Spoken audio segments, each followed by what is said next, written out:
Plastic ಕವರ್ಗಳು ಹಾಗೂ ಕಪ್ಗಳನ್ನು 2022ರ June 1ರಿಂದ ನಿಷೇಧಿಸಿ ಕೇಂದ್ರ ಸರ್ಕಾರ ಆದೇಶಿಸಿದೆ. ಈ ಬಗ್ಗೆ ಪ್ಲಾಸ್ಟಿಕ್ ತ್ಯಾಜ್ಯ ನಿರ್ವಹಣೆ ತಿದ್ದುಪಡಿ ನಿಯಮಾವಳಿಗಳ ಅಡಿಯಲ್ಲಿ ಅಧಿಸೂಚನೆಯನ್ನು ಹೊರಡಿಸಲಾಗಿದೆ. ರಾಜ್ಯದಲ್ಲೂ ಇದು ಜಾರಿ ಇದೆ. ಕರ್ನಾಟಕ ರಾಜ್ಯ ಮಾಲಿನ್ಯ ನಿಯಂತ್ರಣ ಮಂಡಳಿಯವರು ಕಟ್ಟುನಿಟ್ಟಿನ ಆದೇಶವನ್ನು ಹೊರಡಿಸಿದ್ದಾರೆ. ಪ್ಲಾಸ್ಟಿಕ್ ಕವರ್ಗಳು, ಪ್ಲಾಸ್ಟಿಕ್ ಗ್ಲಾಸ್ಗಳನ್ನು ಸೇರಿದಂತೆ ಪ್ಲಾಸ್ಟಿಕ್ ಉತ್ಪನ್ನಗಳ ತಯಾರಿಕೆಯನ್ನೇ ನಿಷೇಧಗೊಳಿಸಲಾಗಿದೆ. ಹಾಗೊಮ್ಮೆ ಅಂತಹ ಫ್ಯಾಕ್ಟರಿಗಳು ಅನಧಿಕೃತವಾಗಿ ಪ್ಲಾಸ್ಟಿಕ್ ಉತ್ಪನ್ನ ತಯಾರಿ ಮಾಡಿದಲ್ಲಿ ಕಟ್ಟುನಿಟ್ಟಿನ ಕಾನೂನು ಕ್ರಮ ಜರುಗಿಸಲಿದೆ ಎಂದು ಸೂಚಿಸಿದೆ.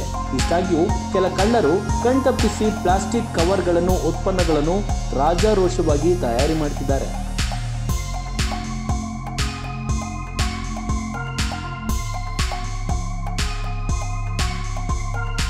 ಇಲ್ಲಿ ನೋಡಿ, ಈ ಆಸಾಮಿಯನ್ನ ಸರ್ಕಾರದ ಆದೇಶವನ್ನು ಗಾಳಿಗೆ ತೂರಿ ಪ್ಲಾಸ್ಟಿಕ್ ಕಾರ್ಖಾನೆಯನ್ನು ನಡೆಸುತ್ತಿದ್ದಾರೆ. ಪ್ರಶ್ನಿಸಲು ಹೋದ ಮಾಧ್ಯಮದವರಿಗೆ ಧಮಕಿ ಹಾಕಿದ್ದಾನೆ.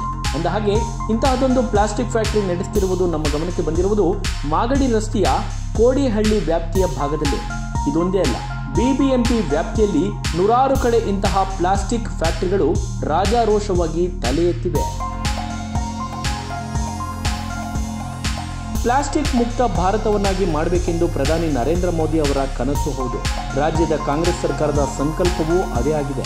ಇಷ್ಟಾಗಿಯೂ ಇಂತಹ ಪ್ಲಾಸ್ಟಿಕ್ ದಂಧೆಯನ್ನು ನಡೆಸುವ ಫ್ಯಾಕ್ಟರಿಯವರನ್ನು ನಿಯಂತ್ರಣಕ್ಕೆ ತಾರದ ಕರ್ನಾಟಕ ರಾಜ್ಯ ಮಾಲಿನ್ಯ ನಿಯಂತ್ರಣ ಮಂಡಳಿಯವರಿಗೆ ಏನು ಹೇಳಬೇಕು ನೀವೇ ಹೇಳಿ. ಇಷ್ಟಕ್ಕೂ ಪ್ಲಾಸ್ಟಿಕ್ ಬಳಕೆಯಿಂದ ಪರಿಸರದ ಮೇಲೆ ಎಷ್ಟೆಲ್ಲ ಕೆಟ್ಟ ಪರಿಣಾಮ ಬೀರಲಿದೆ ಎಂಬುದು ನಾವು ಮತ್ತೆ ಹೇಳಬೇಕಿಲ್ಲ, ಎಲ್ಲರಿಗೂ ತಿಳಿದಿರುವ ಸಂಗತಿ. ಇನ್ನಾದರೂ ಇಂತಹ ಪ್ಲಾಸ್ಟಿಕ್ ದಂಧೆ ನಡೆಸುವ ಫ್ಯಾಕ್ಟರಿ ವಿರುದ್ಧ, ಮಾಲೀಕರ ವಿರುದ್ಧ ಕರ್ನಾಟಕ ರಾಜ್ಯ ಮಾಲಿನ್ಯ ನಿಯಂತ್ರಣ ಮಂಡಳಿಯವರು ಕ್ರಮ ಜರುಗಿಸ್ತಾರಾ? ಕಾದು ನೋಡಬೇಕು.